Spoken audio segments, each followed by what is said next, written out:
Happy po.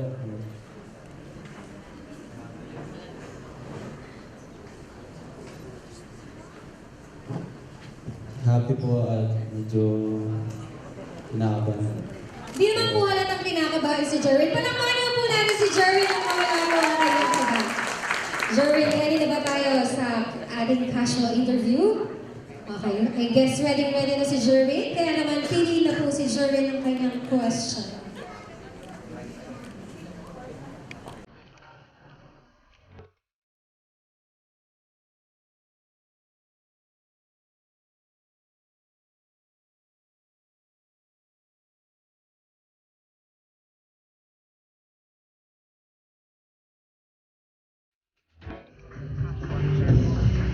Jerwin J.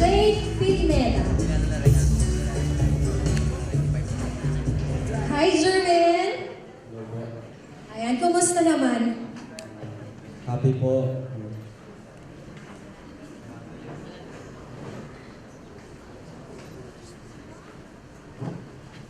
Happy po at medyo kinakabahan. Di naman po halatang kinakabahan si Jerwin. Palakpakan po natin si Jerwin ang mga nagawa kanyang kaba. Jerwin, ready na ba tayo sa ating casual interview? Okay, I guess ready na si Jerwin. Kaya naman pili na po si Jerwin ang kanyang question.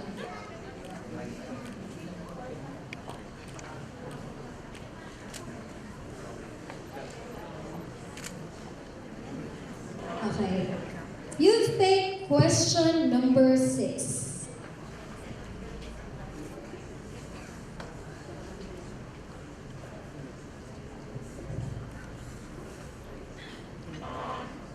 Okay, so dito tayo sa side ng content, Jerwin. Ayan, this is your question. If you will be given a chance to propose one program for Fernandino Youth, what it be and why? Nung midinan kang pamikatagon ang magbalak programa o batas para kareng kayanakan Fernandino, nanuya ita at bakit? May pagkatpanapan. Bugi katamuan at Reverend Judge. Nung mitinan kang pamikatagon na magbalak programa o batas para rin kaya nakalin Fernandino, nanuya ita at bakit? Para po ako, siguro po, mas sumawag ko po kay City Environment and Natural Resources Office or CENRO. Uling burigya pong mas iangat pa ang programa ini para po kareng kaya nakad ang henerasyon na daratang. At buri ko po na kahit po simple ko pong tao, buri ka pong abagit na kahit po simple kong tao, buri ka pong ato pa din yung programa ngayon. At para ka rin kendarat ang henerasyon, hindi ng pag-asa rin kaya na apag maragulat abagit da rin ang tao na yung programa ngayon, tunay Fernandino at balong po na kahit simple ko po tao, ato pa kaya po itatawag po salamat. Thank you very much, Jerwin. Si Jerwin po ay nag-focus sa environmental protection po natin. Thank you very much, Jerwin. Now, let's call on lakal number 2, Don Anthony Arceo.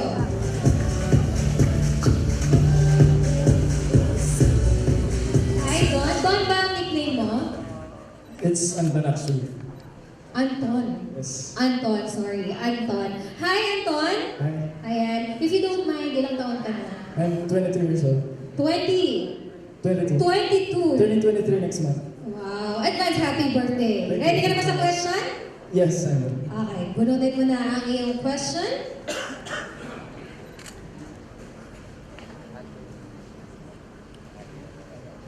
You've picked question number 19.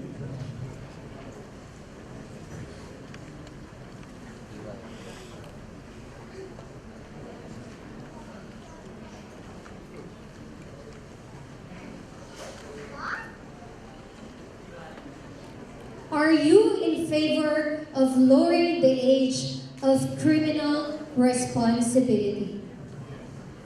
Pabor ka ba king pa magbaba, king edad ni criminal liability? Yes, I am in favor of lowering the age of criminal responsibility. Why? Because it is not impossible anymore for little ones, especially the minor, that to do something that is bad, to do crimes. And what will we do if we will not reprimand them, will not give them their corresponding punishment? They are not afraid of simple things anymore to discipline them. Maybe in this generation, it's 2019, I believe that we must make a move to make discipline number one. Thank you. Thank you very much, Anton. Favor daw po siya sa lowering ng age ng criminal responsibility. Now let's have lakan number 3, Bernard Son Lazati.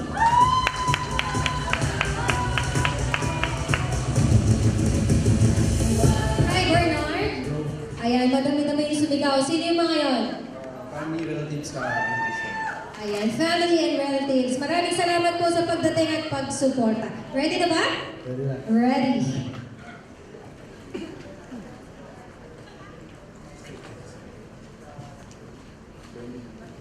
Okay, your question is number 22.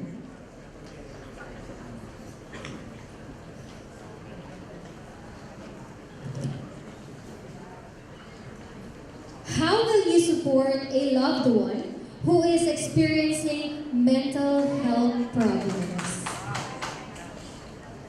Makananumeng antabayanan o bakit ilingap mo king kaluguran o kapamilya mong makaranas mental health problems? Well, as a psychology student, I will support an individual if I will be given a chance to counsel it, because nowadays depression, anxiety is so big deal because it may lead to suicidal thoughts. Well, as a psych student, I will be his voice. I will motivate him or her. I will pursue the person to be strong enough to overcome his or her fear. And as a psych student, I will help her or him through my actions, not by words. Thank you.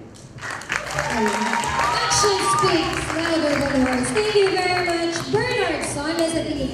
Now we have lakan number 4, Casey Jem Canlas.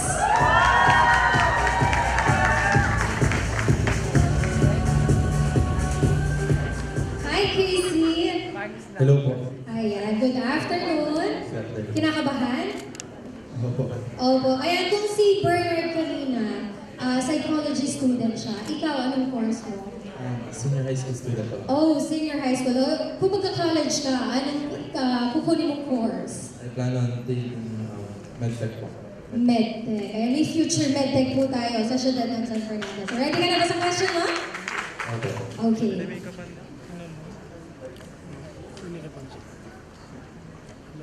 Question number 3 for Casey.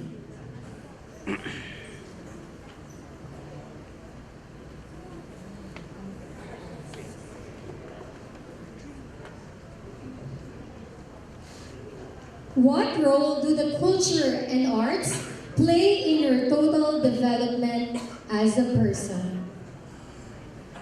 Nanuya ang papel ng kultura at kalinangan king kayang pamanyulong at pamaglago bilang tao. Well, the role of culture and arts for me plays a big role for me because culture and arts makes you or molds you and is one of your characteristics. As a Fernandino, it molds you to be a Fernandino who is mga Diyos, mga kalikasan, and mga Fernandino. And that is why culture and arts is one of plays a big role for us. That will be all. Thank you. Thank you, Casey. Ayan, ang pagiging makadiyos, makakalikasan ng Fernandino po siya. Ayan. Now we have number 5, Christian Paul Garcia.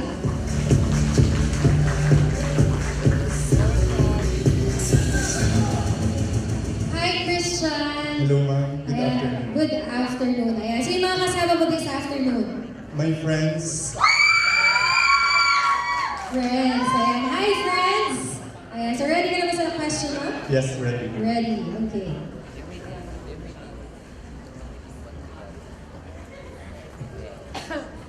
Question number 20.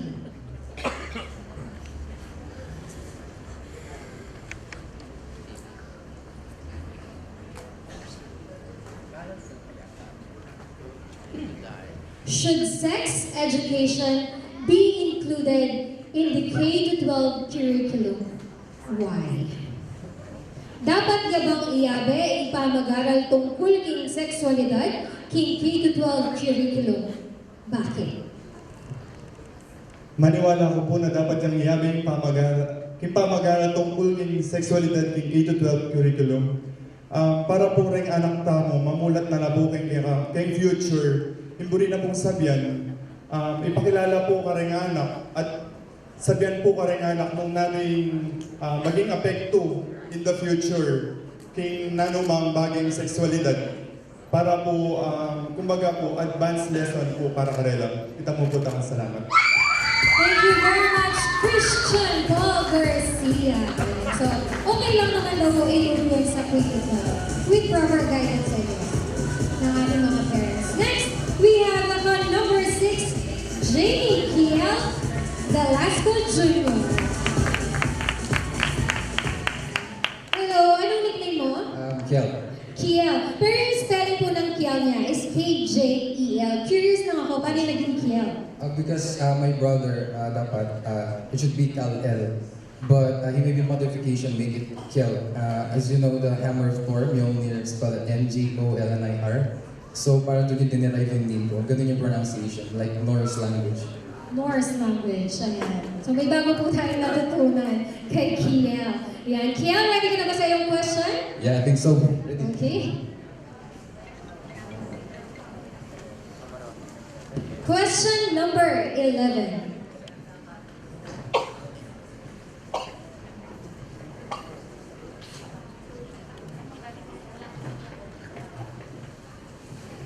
Do you believe that PWD can be productive members of society and why? Maniwala ka ba na atin lang maya paaambag ng PWD king kaya katamong balan at bakit? Well, I believe that PWD can be productive members of society. Yes, I do believe because every one of us, we do have our own strength and weakness. And even the PWD can showcase their talents and their skills. And it doesn't mean that you are impaired or PWD. You cannot do nothing or you cannot bring good or progress within our society. I believe if we can help hand in hand and not practice crab mentality, I believe with this, that the PWD and normal people will have a harmonious relationship and make this shining city because of its people. That would be all. Thank you. Thank you very much, Kiel Velasco. Now we have number 7, Francis Lagaton.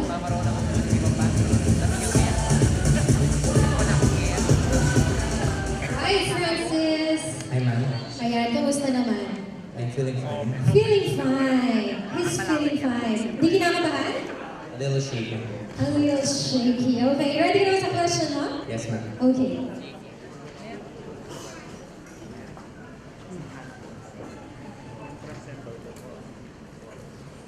Question number 4.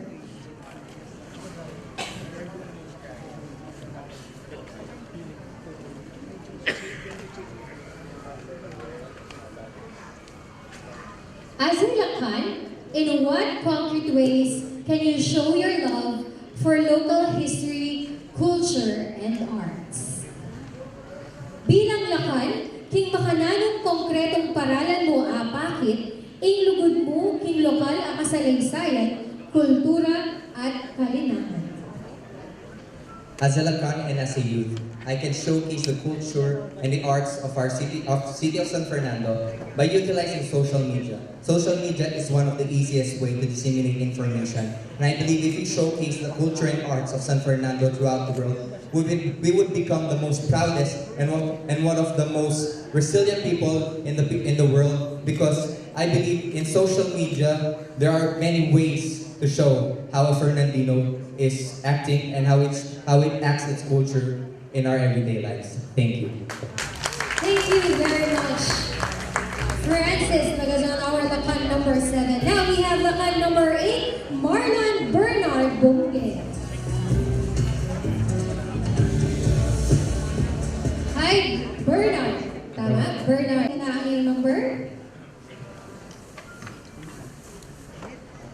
Question number 5.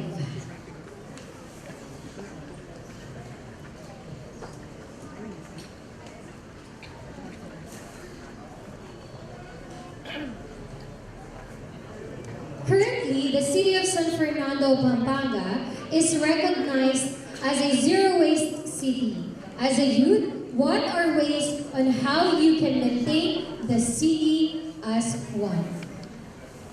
May kinalayaing syudad San Fernando bilang zero-waste a syudad. Bilang kayanaman, makananong ngayong apan na tilyan ay masanting apamagkilala ay ni kingkiyakatamang syudad. Bilang isang kabataan po, maipapakita ko po na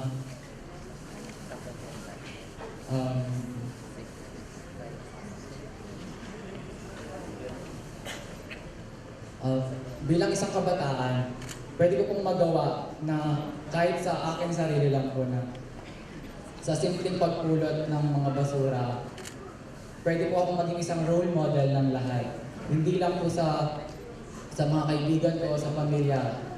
Dahil kapag nakita po ako ng ibang tao, pwede po nilang gayahin kung ano ginagawa ko ngayon. Yun lamang po. Maraming salamat.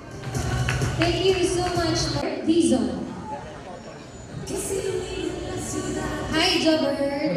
Ayan, sa lahat po ng lakan, si Jobert po yung laging nakasmile. And all throughout po, lagi siyang nakasmile. Ano yung inspiration mo? Bakit lagi kang nakasmile? Dapat po kasi lang kahit anong problema yung dumating sa buhay niyo, lagyan mo lang tao. Yes. Tawa lang natin yan. Okay, ready ka na ba sa question mo? Ready? Yes, okay. Ito na. Bunutin mo na.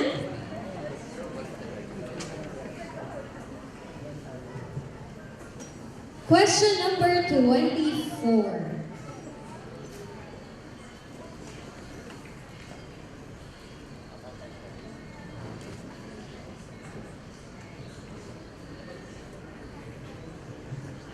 The youth are said to be the hope of the nation, but are also often underestimated by elders.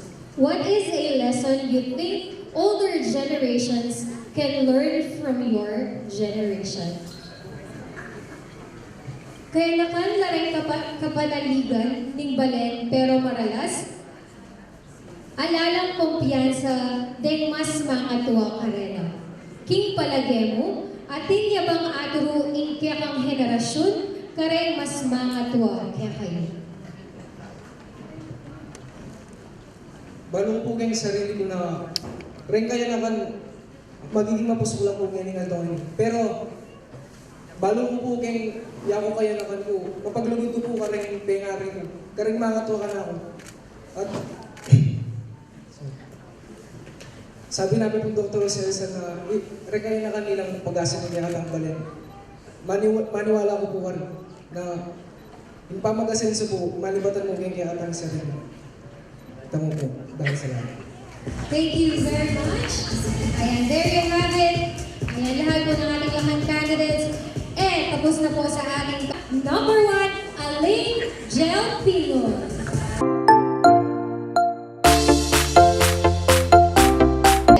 Yes po. Gel, tama, Gel. Ayan, from what barangay, Gel? From Barangay Pulong-Bulong po. From Barangay Pulong-Bulong. Ang bunso po, tama? Ang bunso sa mga barangay dito po sa siyudad ng San Fernando. Kumusta naman sa inyong barangay?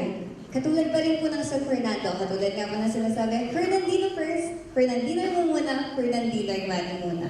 Okay. Ayan, kahit small barangay lang yan, namumuna pa din po ang barangay Pulong-Bulong. Ready ka na ba sa iyong question? Yes, ma'am. Ready na. Okay.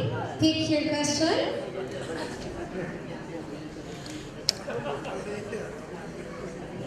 Question number 12.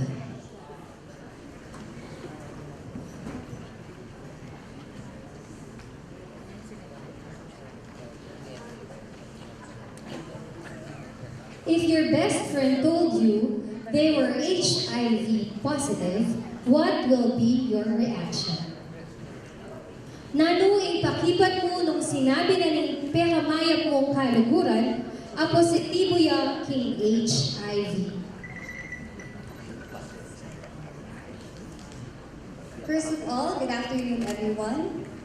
If my friend were to tell me that she or he is HIV positive, it'll be okay for me.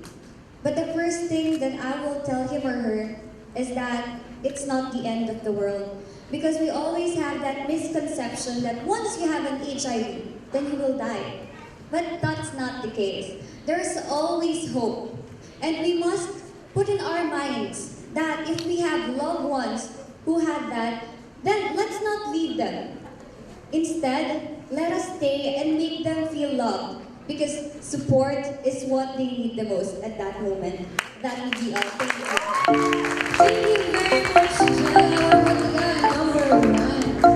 And ang sarap maging kaibigan ng Jill. Very supportive. Diba? Now we have Mutya number 2, Arian Mayulu.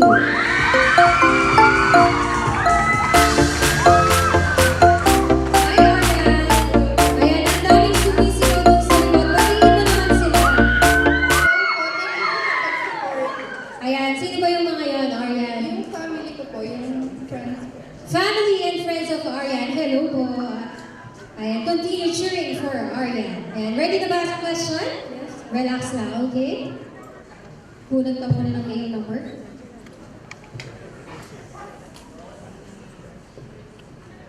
Question number 16.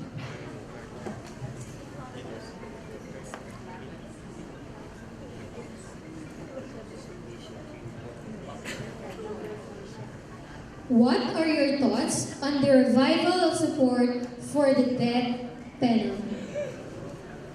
Nano impalagay mo, king pagsigla, king suporta, king pamagbalik, king death penalty?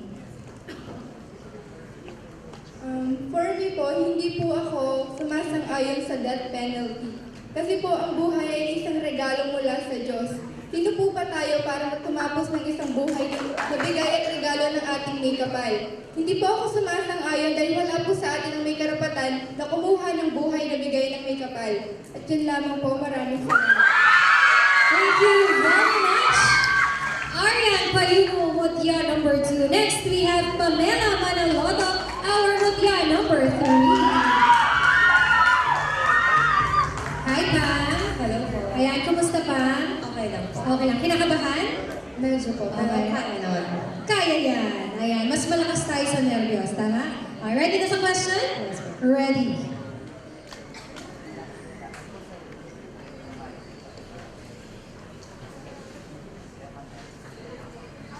Question number 10.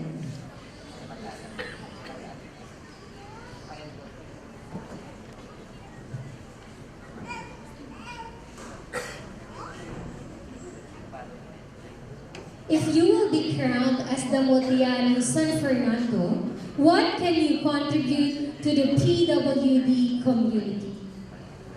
Nung iga ing manyambot ang Mutya, nano ing aambag mo para kareng kapatid tamong PWD?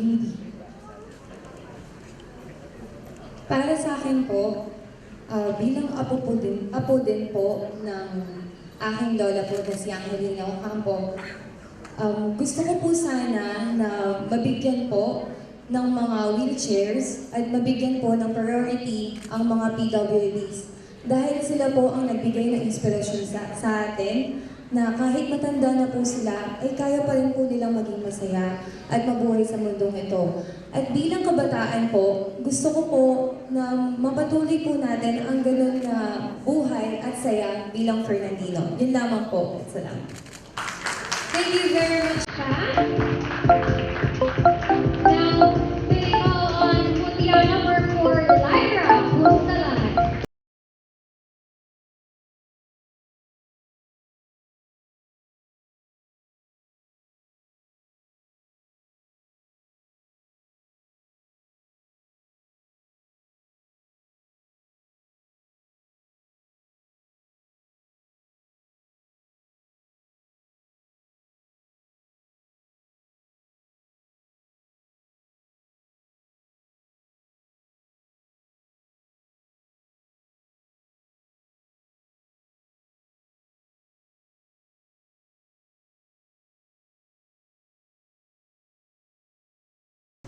Public transportation and traffic congestion is a huge problem in cities and urban areas.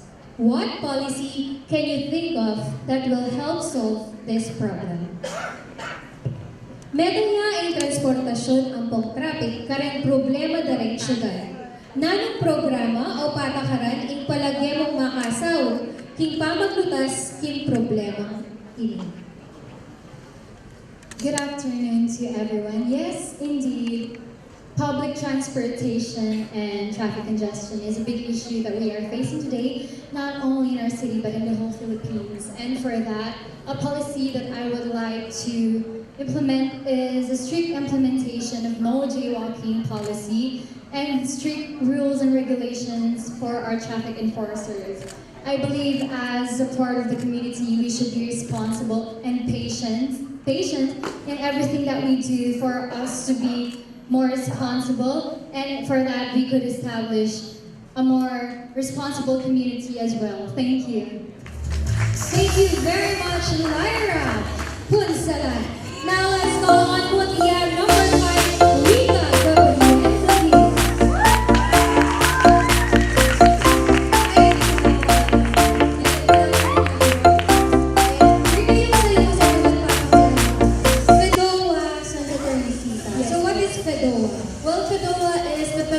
Of Homeowners Association dito po sa San Fernando, wherein it is composed of the private villages po, such as St. Jude Village, Villa Barosa. So since hindi po siya barangay, iba po yung pangalan niya. So I am representing both FEDOA and Barangay Santa Teresita. Okay, so ready na ba tayo sa question? Yes. Yes.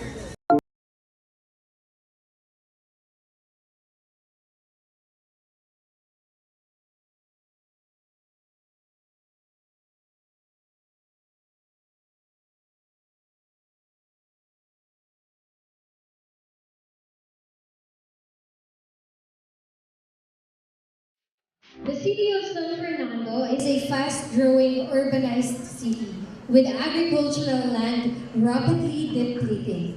As a young Fernandino, in what ways can you contribute to food security in the city? Patunay ang progreso ng siyudad San Fernando ing mabilis a pamanalakad mga regula establishmento. Dapat kaugneta deni ing diri ta kagabot pang agrikultura.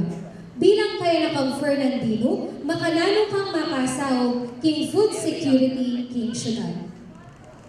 Thank you for that question. We all know that Central Luzon is known for its vast plains. And as a young person, I can contribute to food security by supporting our farmers and by conducting programs with the city government and by using my influence if I were to win, by God's grace, the title Mutiara San Fernando. And I think that social media could also help because most of the young people today are not really aware of how important our agricultural lands are, because there are our cities being urbanized and it is being built with malls and large infrastructure. So I would start by influencing my circle of friends and telling them the importance of agricultural land and food security. Syempre, we will go to the basics na wag magsiyang ng pagkain and all. And let's go more on traditional way of how City of San Fernando started, and it is through agricultural lands. For others, old traditions may sound cliche and it should remain in the past, but it's not for City of San Fernando. We believe, as Fernandinos, that there is beauty in our past, there is beauty on how we started, and there is beauty in our culture and heritage. Thank you. Thank you very much, Luca. Next, we have Mutya number 6, Yuna Maricon Mercado.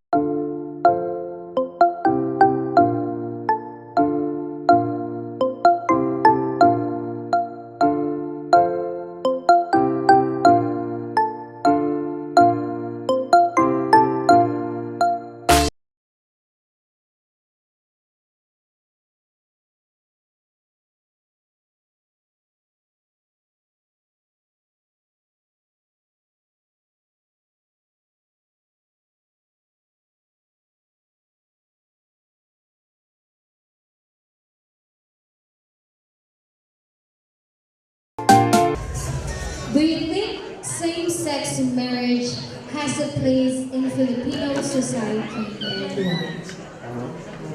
King palagay at ang gabneba ng Ketawan also should I keep Pilipinas in same-sex marriage? Yes, because love knows no boundary. The LGBT community, like the other straight couple, are deserved to be respected and should be loved from us. And we Filipinos should recognize their right to love. Thank you. Yay! For you na, love wins! And now let's call on Mutya number 7, Shira Mendoza.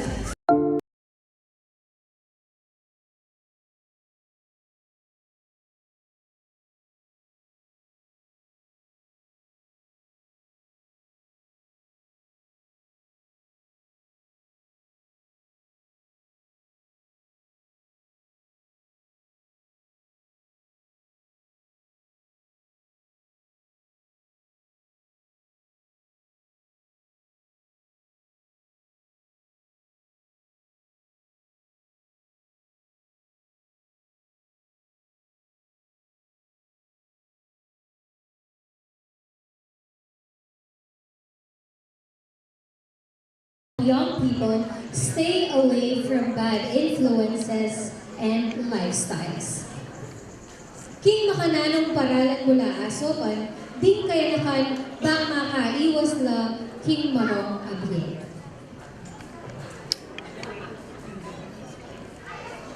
I can help young people stay away from bad influence and lifestyles by being their inspiration. Because we don't have to be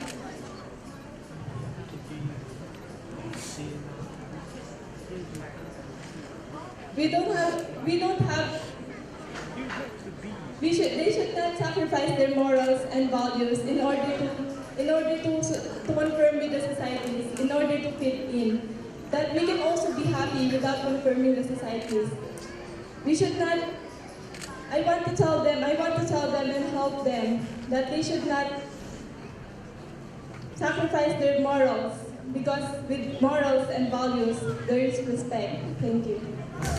Thank you very much, Shira. Ayan. So hindi kailangan baguhin mo or maging bata para maging king ka.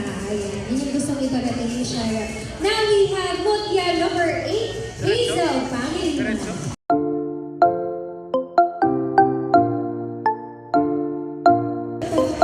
Hazel, ano yung favorite part mo sa ating Mutya at Mahal? My favorite part ko po yung nakilala ko yung sobrang nakakalimutan. At mga nag-enjoy naman po pala, sinasakayan, nagsisigaw, at sinusuportahan yung isa't isa. Tama? Okay, ready ka na ba sa question mo? Okay, bulan ka na ng iyong number.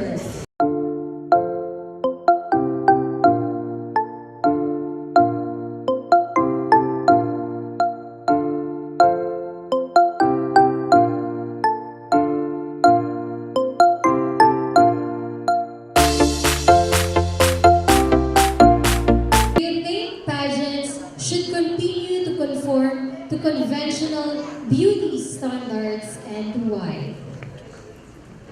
Dapat bang pipilinan damo ang makyabe kareng pageant deng malago o masanting katawan base king karaniwan a pamantayan ning syudad? Sosyedad. Para po kako, dapat dala pong pilinan din. Taong malago ang pong masanting kang pating palak. Padya sinabi pong malago, alin mo po itang lago keng pisikalaan nyo, nunay itang lago po keng isip, puso ang po pong kaladwa. Dakal pong salamat. Thank you very much, candidate number 8, Hazel Catalina. Now we have Mutya number 9, Mary Joy.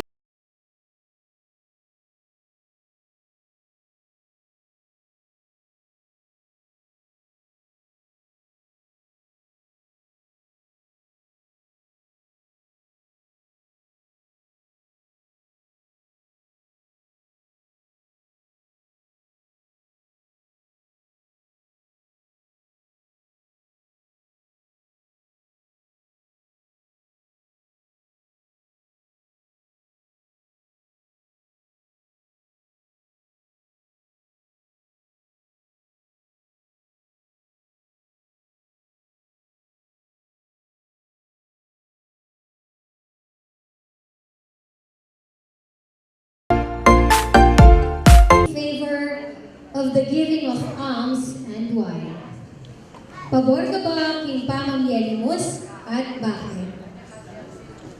Para po na ako, aligo po pabor.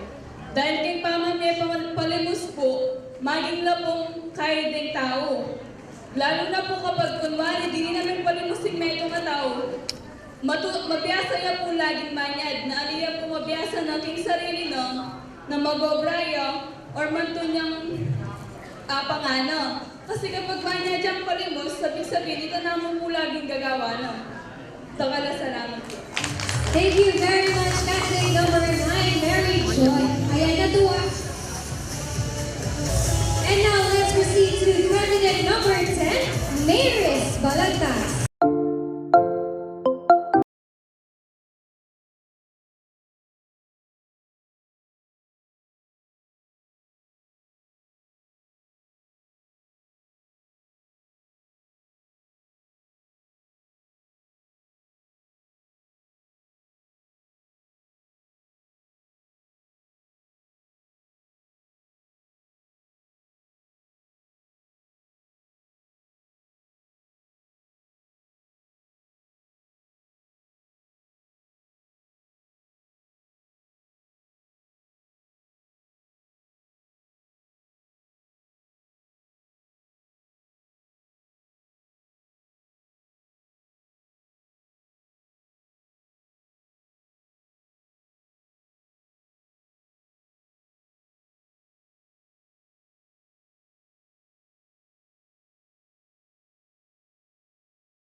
Right to extend maternity and paternity leave. First of all, good afternoon. As a daughter, I see the exhausting role of my mother in our family. So this is good for working mothers, especially to solo mothers, for them to be able to rest and gain energy after giving birth, and for them to be able to do their responsibilities as a mother in their newborn child. Thank you. Thank you very much, Maris Balagtas, Mutya number 10. And now we have Mutya number 11, May Angelica.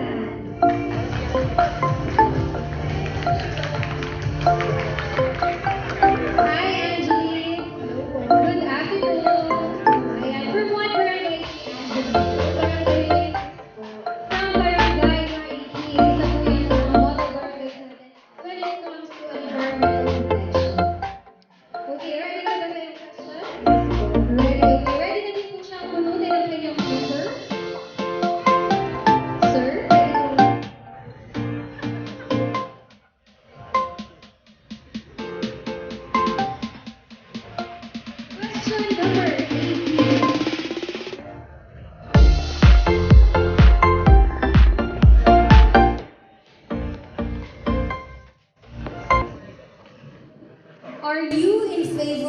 of the legalization of medical marijuana and why? Pabor ka bang gawan niyang legal, impamanggamit medical marijuana at bakit? For me, I am in favor in legalization of medical marijuana because it can help us to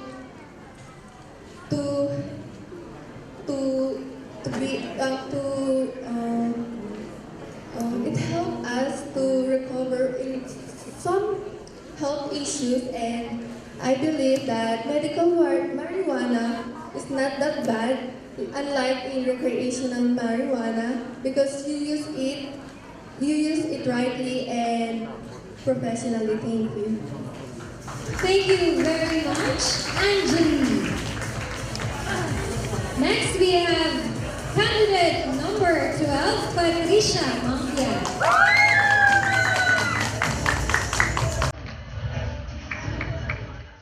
Hi, Patricia. Hello po. Ayan, kumusta naman ang pakiramdam? Okay lang po, masaya na naging part po ng Machianing Center. Ayan, it's a privilege maging isang kandidata po sa Lakanin Center. Okay, ready na ba sa question? Ready.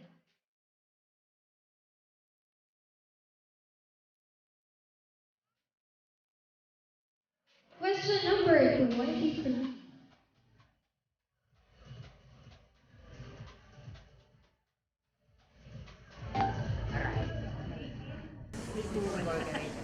What advice would you give to victims of bullying on how they should deal with their situation? Nano ing biyemong payo karing biktima na ning bullying nung nano ing dapat damgawan king sitwasyon a ita. May ibibigay ko pong payo sa mga bullying victim ay dapat po nilang tatagan yung loob nila kasi sa totoo lang po, naging bullying victim din po ako nung elementary ako. Natakot po akong sabihin sa mga parents ko. So parang meron pong nagsabi sa akin na dapat mong tatagan yung loob mo kasi dapat mong labanan yun kasi hindi sila yung magpapababa sa'yo, kundi yung sarili mo, yung magpapaligtas sa'yo dun sa situation na yun, which is na mas kailangan mo yun kasi iba pa rin yung feeling na nasasabi mo sa family mo kung ano yung problema mo. Thank you. Don't be afraid na magsabi sa mga family members natin kahit anong problema pa yan, bullying man yan or what. I-share natin yan sa family kasi malaking tulong po yan sa atin. And that completes the casual interview as part of a series of Pilipinas. It's definitely not easy to be answering questions with grace under pressure. How about another big hand for all these candidates at Lakanin San Fernando 2019? Gising pa po ba kayo?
Marshall, please hear for the swimwear competition for Lulia at the King San Fernando 2018.